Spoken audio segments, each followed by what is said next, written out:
Hi, AfterBuzz TV. My name is Lauren LoGrasso, and I am so excited because I am here with director, producer, and host Ryan Curtis. He has an incredible story. You don't want to miss it, so stay tuned. You're tuning into the destination for TV superfan discussion, AfterBuzz TV. And now, let the buzz begin. Okay. Here we go. All right, we're live. Yes. Yes, and we're dancing to Tupac on this Sunday. So gangster. This is our pre-Emmys party. Some people are at fancy parties, and we're at the fanciest of all here at AfterBuzz TV. AfterBuzz. Cheers to that. Cheers. I have like one drop of water left, so I'm gonna try to get it. Delicious. Ryan Curtis, I'm so excited to be here with you. What up? Thank you for having me. Thank you for being here. You have an incredible story, and I really want to tell it from front to back. Okay.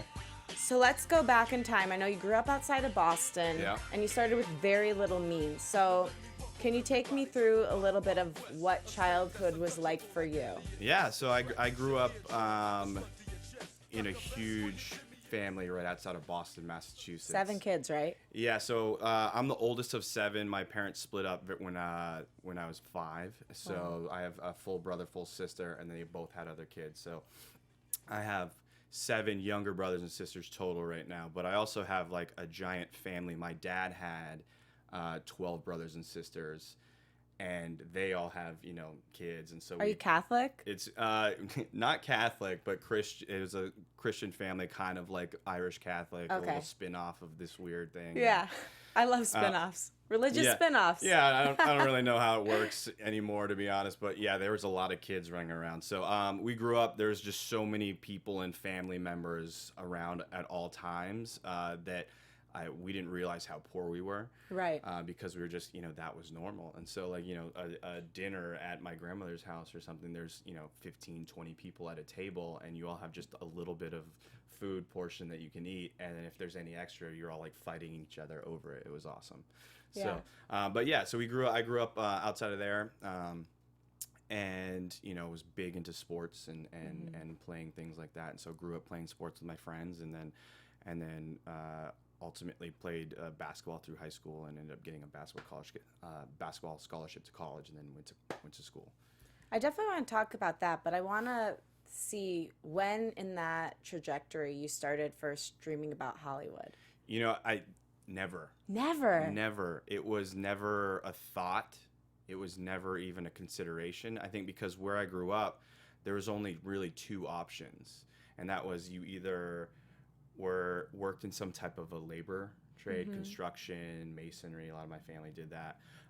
Or if you were really big and going to go for it, you got into the medical field. You were a doctor or a nurse, and then that was your ticket, your golden ticket out.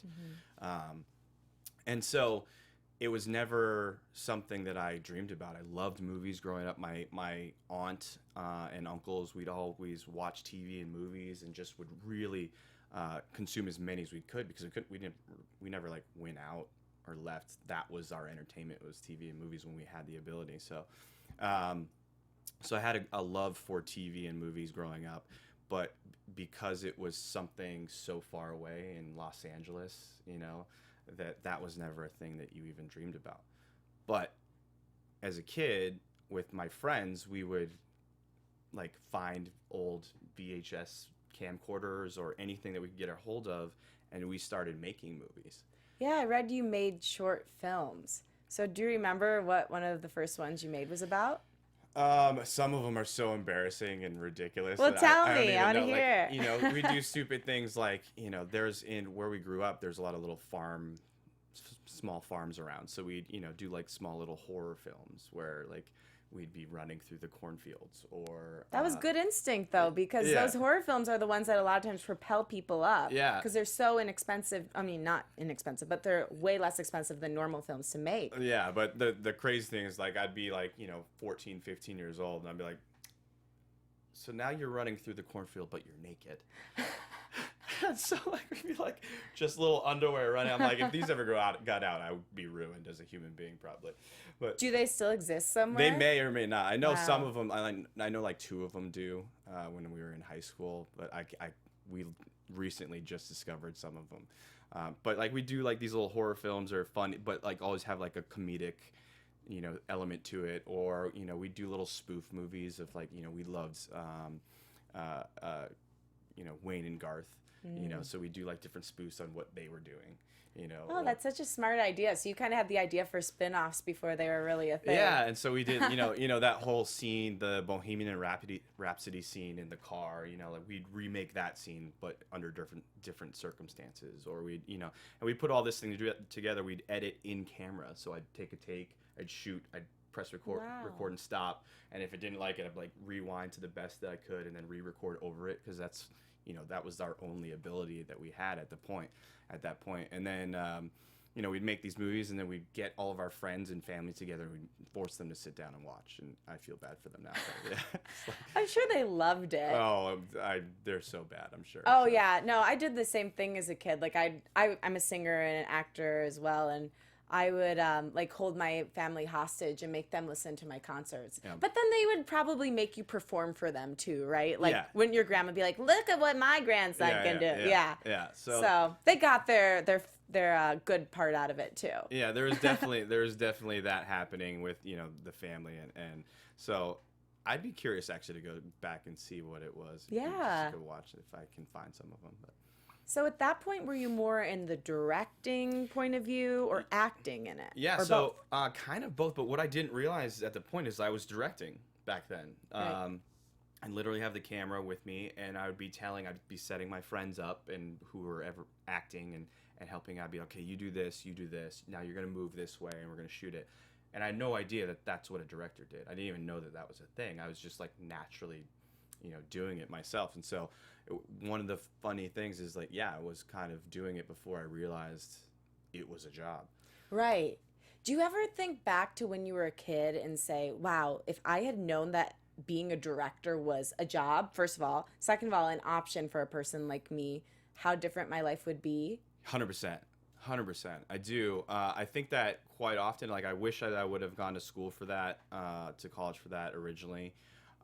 But if I would have done that, I may not have ever done the military service that I've done. And I still think that was one of the best things I've ever done in my life. So absolutely. And those are the stories that you're telling now. Yeah. So I think sometimes the story that you have to tell is just as important as knowing how to tell it. 100%. I think even more. 100%. Because you can be a person of moderate talent, but if you don't have that story backing you up, it's not going to resonate as much with people. Right. So let's talk about this. You went to school, you studied journalism and theater. How did you decide to go into those two fields? Yeah, so broadcast journalism I chose because I was such a big sports guy at the time again. So when I was growing up, the one dream that I had was to play professional sports, whether that was like football or basketball or whatever. Basketball ended up being like my closest thing because I got a scholarship in college. And so I loved sports so much, I was like, well, what could I do that would revolve around sports? And so the only thing I could think about was like being an ESPN anchor, being a sports journalist. And it's like, well, how do they do that? And so, broadcast journalism was a thing. And so I ended up looking at like Syracuse, which has a really great journalism program, and but they weren't offering me enough for college, and I couldn't afford it. And so I ended up taking a full scholarship at Fitchburg State University in Massachusetts. So, okay. Yeah. And so how deep in did you get? Because I know you left school to join the Army, correct? Yeah. So how many years into school was that? I did 1 year at Fitchburg State in Massachusetts. And so I played basketball that 1 year. And the crazy thing is, like, I joined during my freshman year, 9/11 happened. And I had joined the Army 12 days beforehand. So August 29th, 2001, I joined the Army. I was going to be a pilot is what I wanted to be. So I was going to be a helicopter pilot. Wow. What led you, because obviously when I read this, I'm getting stuck on the mic.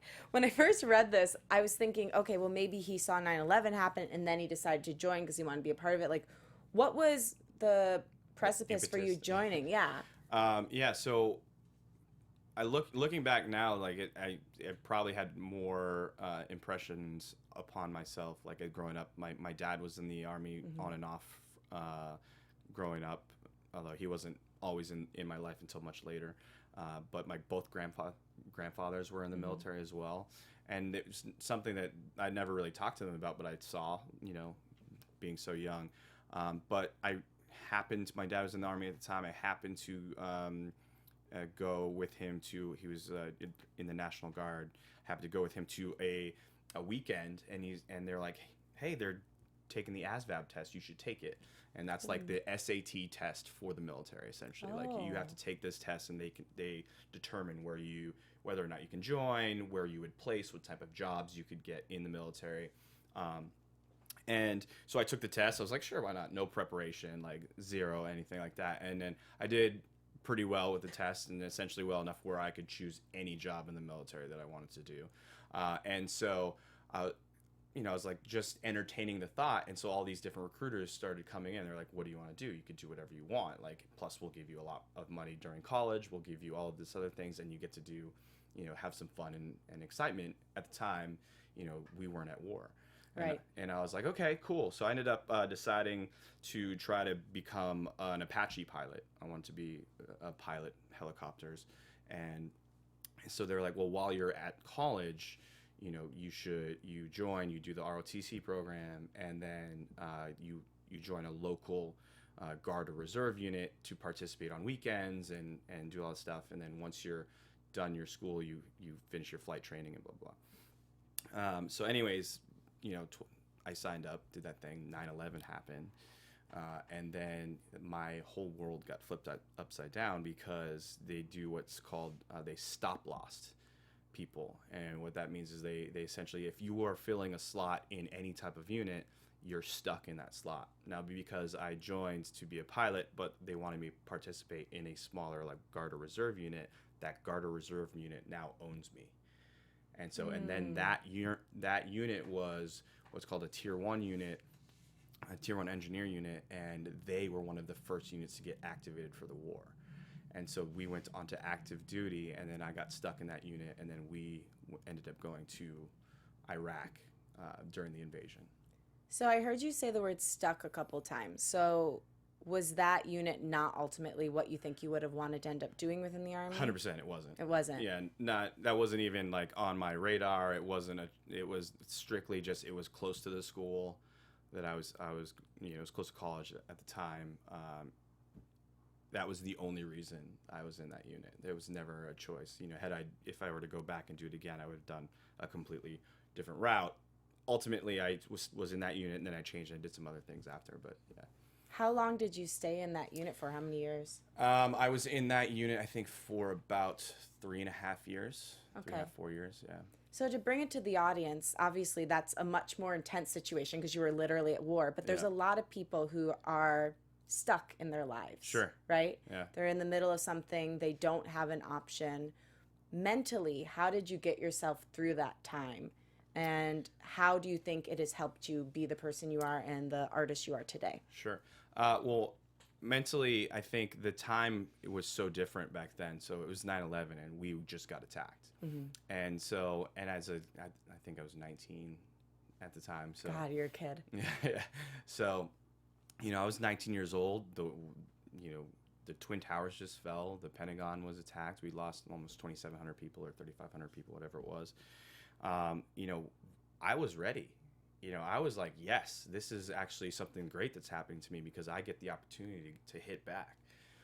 And so I think mentally that helped me because we were very pro-America right at the point, and that helped me.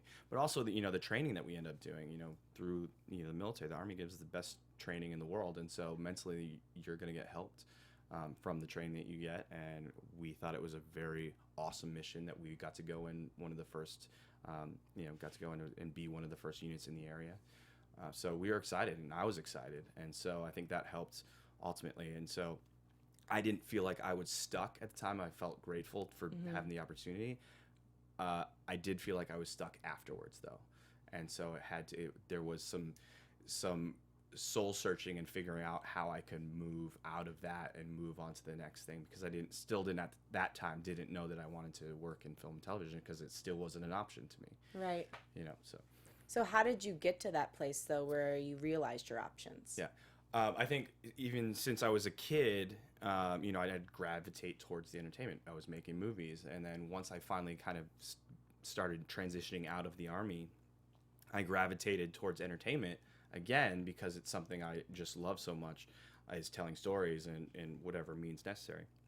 And so I had moved to Las Vegas because my friends were finishing up college in Las Vegas, and they're like, "You want to live in Vegas?" And I'm like, "Absolutely."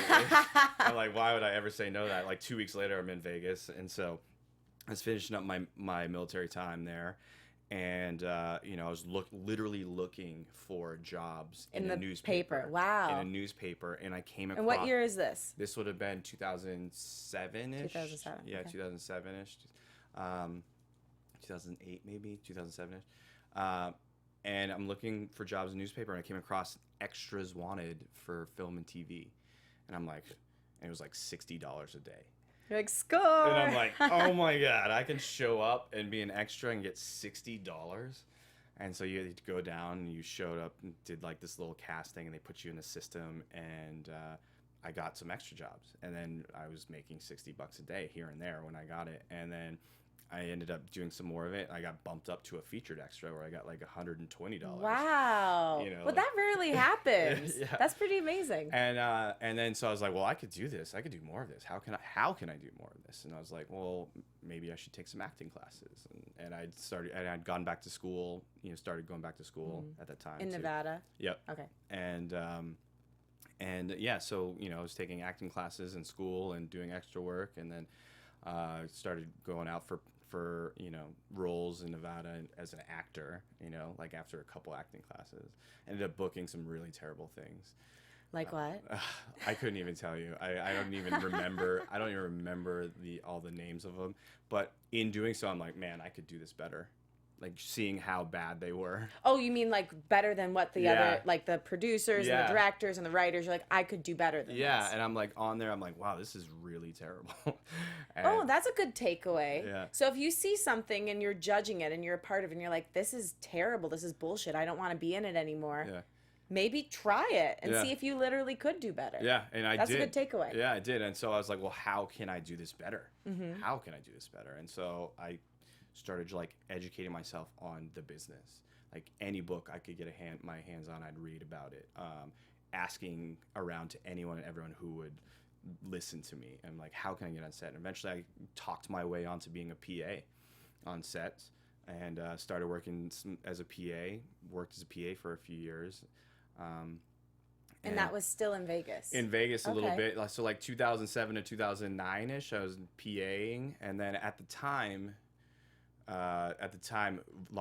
Wheel of Fortune and Jeopardy would come to Vegas, and they do two, like once or twice a year. But in that once or twice a year, they would be there for like 2 months each time, right? And so because I was PAing, someone recommended me to the show that came in. I got a job with Wheel of Fortune and Jeopardy as a PA, and started working with them when they'd come to town. Then and I would just like bust my butt, and that was like the first real production that I'd ever worked on. Like real production. That's a real TV show. Everyone knows what they are. Like they came in, and it's a giant production. And I'm like, wow, this is amazing. And so I started just like talking to them and be like, how can I do more of this? And just learning and hustling and working as hard as I could. And they liked me. And they would, start hiring me, not just in Vegas, or they'd travel around, the US and do shows. And so I'd start traveling with them and did that. And I did that for like a year with them, and maybe a little bit longer. And then, eventually I was like, if I want to be serious about working in the industry, I need to move to Los Angeles. And that's when you took the plunge. Yeah. Okay, before we get on to that move, I want to know, what is Alex Trebek really like? I was so low on the totem pole. I probably had a handful of interactions with him, but he was always very nice, and he's incredibly smart, like incredibly intelligent. So like he was great, and I've worked with Vanna and Pat as well a couple times, but they've all been great. All been great, but they don't have a ton of interaction with the people who are lower on the totem pole. I was a PA. I was Right. literally the lowest person on the set at the times, and so like I mean, if they were gonna have any interactions with me, it was like, excuse me. Hello, son. How's your day? Yeah. How you doing? So yeah, that was about it. So, but they were great. Actually, everyone on that show, like behind the camera, that whole team was awesome. So you moved to LA. What are your first experiences here like? So I moved to LA, like in the meantime, while I was working PA, like the other things I was doing was just like, okay, well, I thought I wanted to write. I thought I wanted to be like a writer. For so, TV. For TV and, films and stuff like that. And so I started to learn anything I could about, writing scripts. So I wrote my first few scripts while I was in Vegas, nothing crazy. But ultimately it was like, LA is where I need to be. So I moved to LA. I knew no one except for on Wheel of Fortune and Jeopardy. And they've been working on those shows for those shows have been around for like 30 years. Yeah. They don't know anyone outside of those. It's a lifetime gig. Yeah. Definitely. And so I moved down and they tried to help where they could and they did, but I didn't really know anyone. So I ended up moving here to Los Angeles and finding like an apartment, and like the first 6 months or so, it's just like collecting unemployment, looking on Craigslist for jobs, and during that first like 3.5 months, I wrote a feature script. And wow. Which like so and I was like probably that crazy dude like in the corner like in his underwear just like smashing away on like your keys. Well, at least you were just in your apartment, so you weren't scaring other people. Yeah, well, I might have if anyone walked in. I was like, it was bananas. But yeah, it was like it's a really great thing to kind of get out of your system. I know some writers now who they're like, yeah, you have to write like 5 or 6 feature scripts before you can get one good one, And so it was like I got my first one out. I wrote, it was a goal, and then I was like looking for work on Craigslist. And so what were the first kind of gigs you took when you moved here? Yeah, PA work. PA. Excuse me. Yeah, it was PA work. Like anything I could get on set. I got PA work and was doing that. And I was also started to, with Wheel of Fortune and Jeopardy, the last 6 months, I had become a camera assistant for one of the camera guys. So like I was learning the camera world. And so I would take jobs as PA and then assistant camera jobs, like somewhere, wherever I could find them, with making like nothing. And so that was scrapping and scratching and clawing, and whatever jobs I could take, I would. Now, because of one of the people on Wheel of Fortune and Jeopardy, after I'd been working down here for a while, they recommended me to someone who recommended me to someone who recommended me to like 7 other people. And I ended up getting a job as a PA on the Spider-Man movie in 2010. The Tobey Maguire one. No, the first... the one with British boy. Yeah, what's his name? Yeah. I don't know. Andrew Garfield. Yes, that's thank you. him. And so British boy. Yeah. I like that better. That sounds like his new superhero name. So I was a PA on The Amazing Spider-Man. So I got a question for you, because I have a lot of friends who are trapped in the PA world. Yeah. How did you get out of that? And also, again, I go back to your mentality, and I'm sure working in the military helped, because, those are probably the toughest times ever. So being a PA for a while probably didn't seem that bad when your life was on the line every day.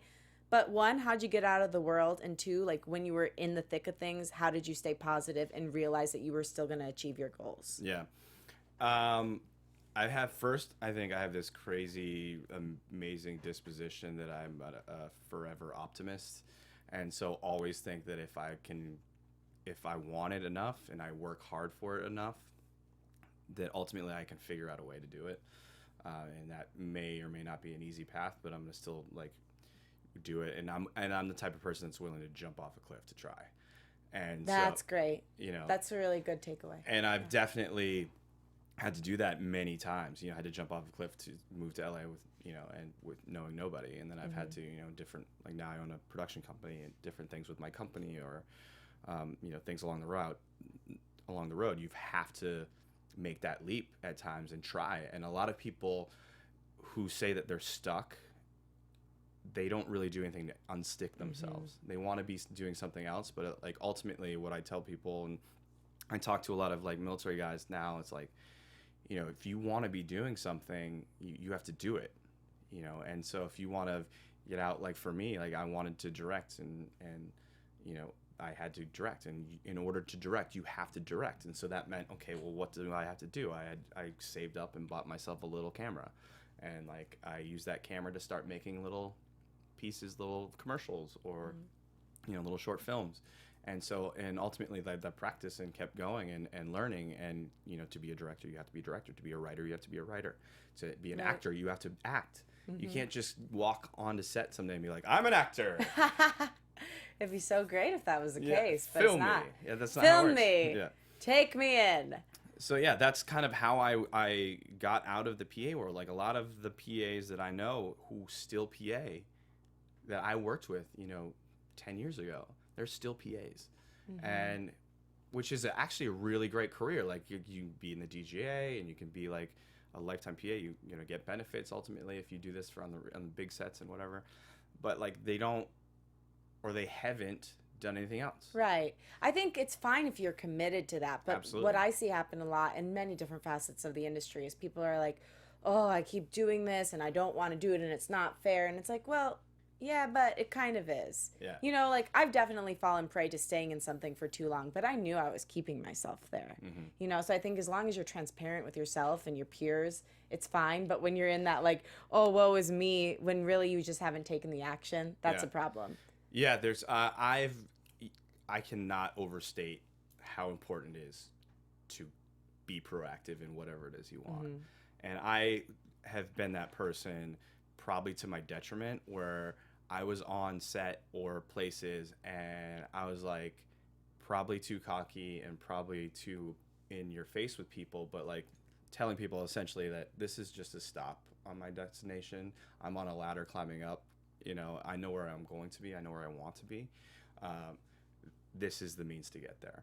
And so, you know, people have not liked that and people have liked that. And because I've been telling people I was a director since before I was a director, ultimately someone gave me the chance to direct.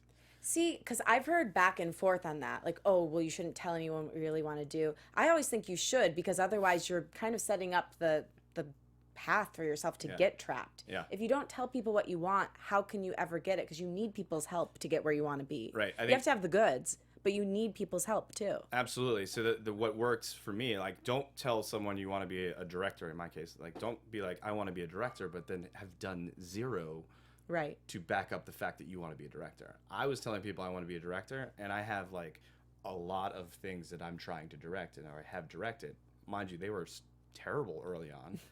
They were very bad, but at least I was doing it, right? And learning and moving and moving at least in the direction of where I want to be. Right. So speaking of that, what was the first thing you ended up directing in LA? In LA, wow, what was the first thing?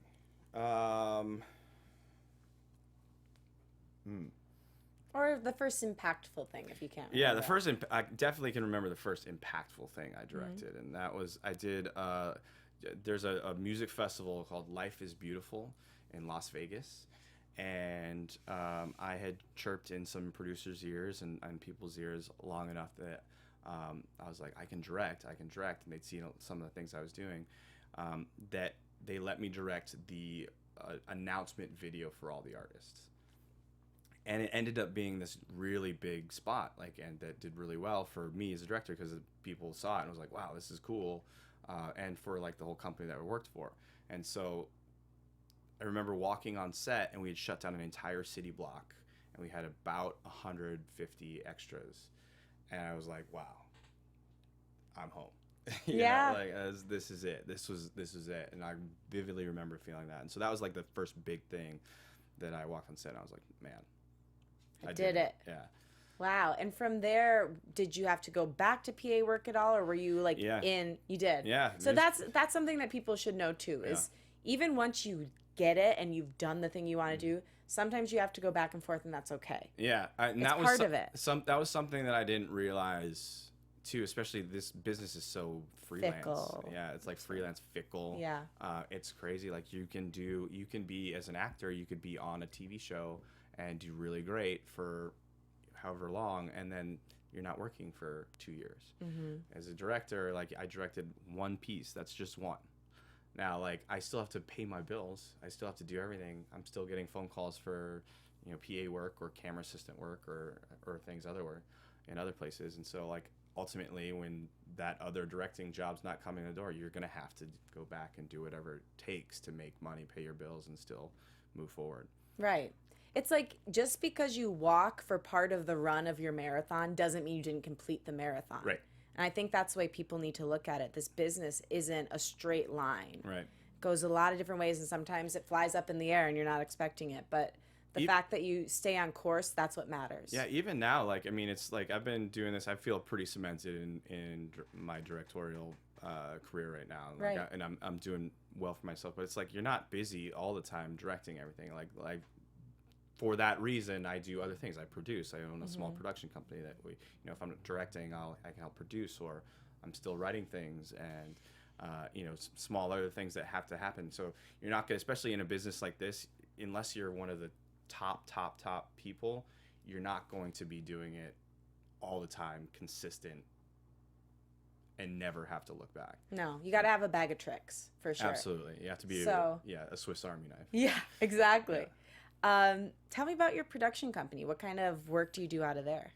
Yeah, so I in 2012 I started a production company, and I also started a camera rental business, right? So I trying to figure out like any way to make money in this business and just scratching claws. More passive income. Yeah. And so they're two separate companies, and basically one is I buy cameras and equipment to make film and TV and commercials and whatever. And then my production company I set up where we can do small projects or large projects, and then if we're doing something, I can rent the gear and equipment that's needed for it from my other business. And so it helps, exactly like you said, set up a passive income. But the production company, we've done, we do commercials.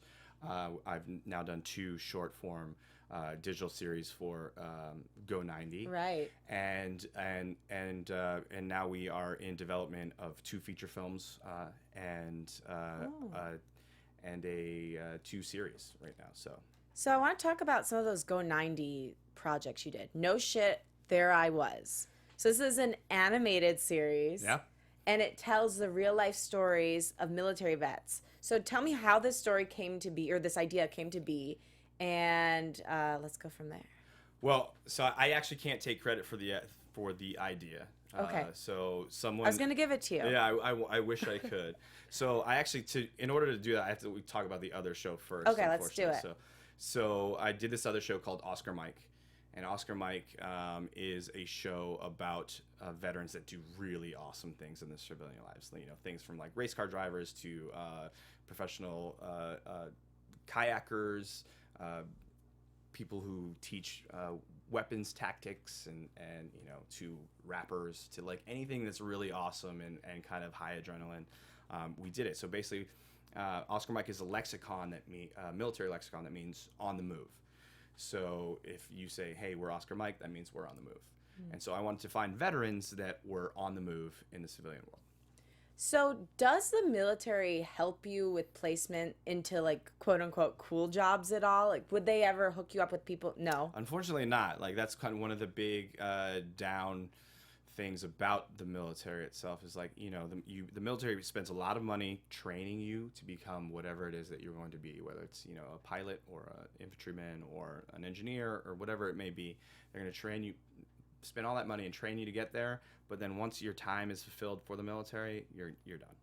And so, so that's why there are a lot of people that do have problems transitioning from military to civilian life, and just especially with what they've seen, it could be dealing with PTSD or veteran suicides. This is all a real issue, and so it's not the easiest transition out of the military all the time, especially because you have a large number of uneducated people that have never really had to fend for themselves yet. You Right. go straight from high school where your parents feed you, you have a roof over your head, to the military where you're told what to do, where to be, you have food given to you, you have clothes given to you, and you have a roof over your head. And then all of a sudden you're out on your own as a 22, 25-year-old adult, never really having learned the real world yet. Right. I would assume a lot of people leave emotionally stunted because not only do you have that weird transition where, yeah, technically everything's taken care of for you, but you're also facing life and death every single day.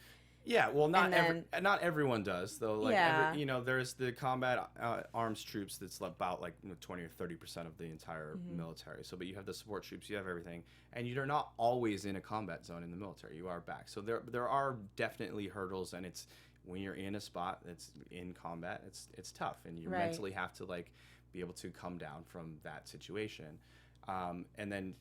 If you've spent a lot of time in combat, then it just makes it even tougher to go from military life to civilian life. Right. So, but what we wanted to do with the show, Oscar Mike, is showcase veterans that have done it really well. One, and then are doing really positive things in the world, and then spin the show in a way that we showcase the very high adrenaline, fun, exciting ones. So. Would you ever start an organization off of this where it could be kind of more of like a networking opportunity? Yes, potentially. Maybe down the road for sure. What I'm motivated by, especially in this world, is showcasing the positive of the veterans, of the positive things that these vets are doing, because there's so many positive things and positive people that people get out of the military and do really amazing things, and those stories aren't told. The stories that are told are the ones of the people really struggling, going through PTSD, the veteran suicide stuff. Right. And that's a real thing. We want to showcase the positive. Right. Eventually that may lead into starting a veteran service organization, but there's so many really great ones out there that I want to leave that to the people that's what that's they their do. passion. That's yeah, their passion. Totally. I'll showcase it for them though. Yeah, that's your part in the story. Yeah. I love it. I think that'd be cool though, to have an organization, and I feel like I have heard of that, maybe an organization that helps vets transfer into the entertainment industry. Oh, so there is an organization that I work with a lot called Veterans in Film and Television. It's here in Los Angeles. Now it's Los Angeles, Chicago, Atlanta, and New York, and I think there's almost 4,000 members. I work with them quite a bit, and that helps transition veterans into the industry, and also is a network organization for veterans that are in the industry to meet each other and help each other, climb up this ladder of entertainment. So it's something I work with already a lot, and so that's definitely... That's a great resource. Yeah. So on Oscar Mike, what was your favorite story that you told? Impossible. Okay, give me one then. Impossible. So, well, let's just say one time I'd be driving a NASCAR stock car around a track where I've never done that before, and it was amazing. To next time I'm in a river in a kayak going through white water rapids and almost dying. And then, oh no. Yeah. And then to the next time I'm in a rap booth type thing. You're in the recording studio laying down a beat. Laying down rhymes because I'm That's so awesome. gangster. So it was just such an amazing experience. Every person that we talked to and featured on the show just blew our socks off. That is so cool. That's beautiful that you found a way to take all the stories you've lived in your life and bring them through with your art. Yeah. It's exactly like what you were saying earlier is if you're only as good as the stories you can tell. Yeah. And I would have never been able to tell these stories and the stories that I'm trying to tell now if I hadn't done the military. Yeah, you wouldn't have been able to tell them authentically, and that's what people are drawn to is truth. Right. So I appreciate that. Speaking of that, how do you feel about the way, I know you spoke a little bit to this just now, but the way the military is portrayed in the media? Do you think that just these stories about the good things that are happening are not enough? The military, are you talking about just the in general, people or the military itself? In general, because I feel like you're right. I do only hear the PTSD stories, how hard it is, that there aren't enough civilian jobs for people, which I know that is somewhat true. But how do you feel about it? I think that those stories need to be told. I think there is a real problem out there, but I also think that I want to focus, and I think that our veteran community wants to see more of the positive side of the stories, because there's so many great things that people are doing that have served their country. And the issue is like it's such a small population. It's like less than 3% of our entire population has served in the military.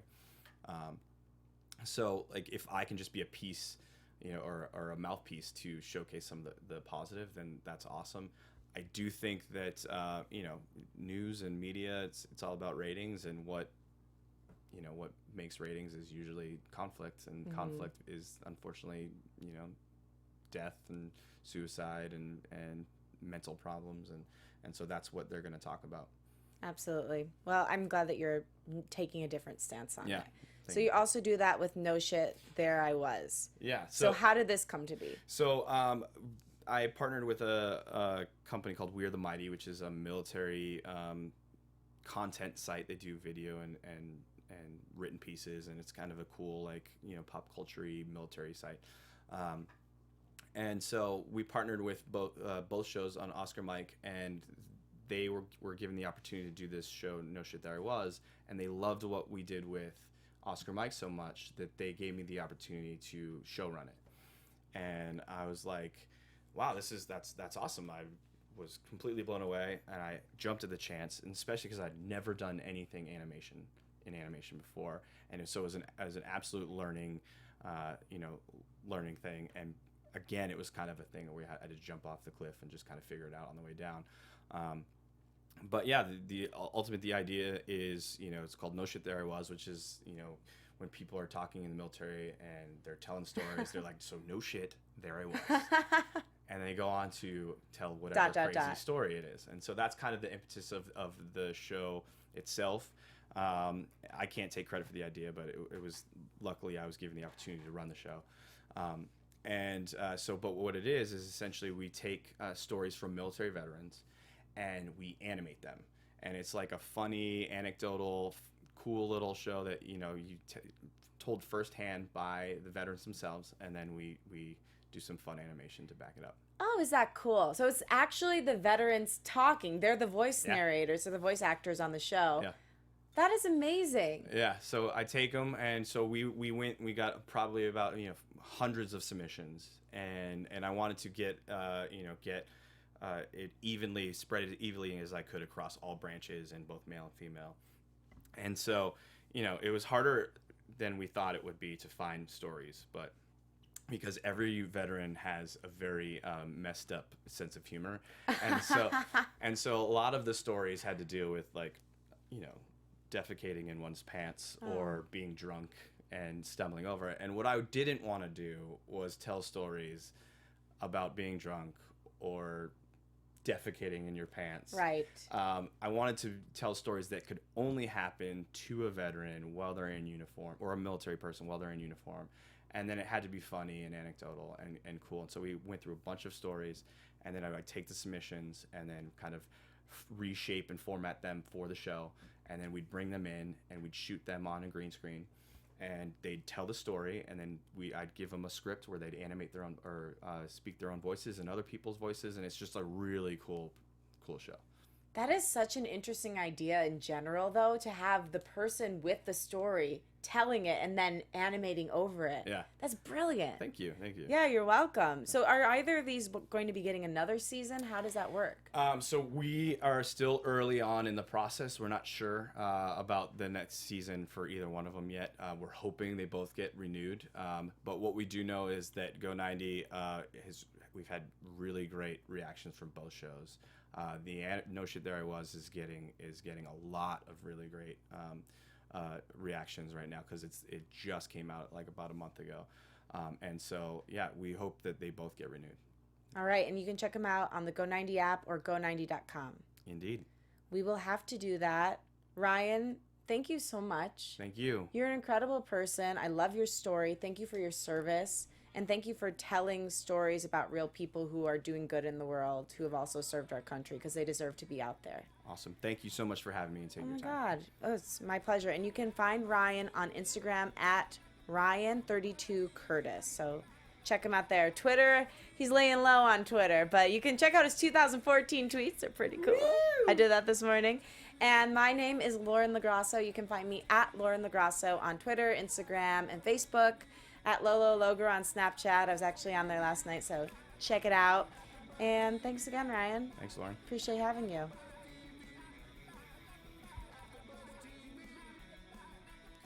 From executive producers Maria Menounos, Keven Undergaro, Phil Svitek, and the entire AfterBuzz TV staff, we would like to thank you for listening to the AfterBuzz TV network.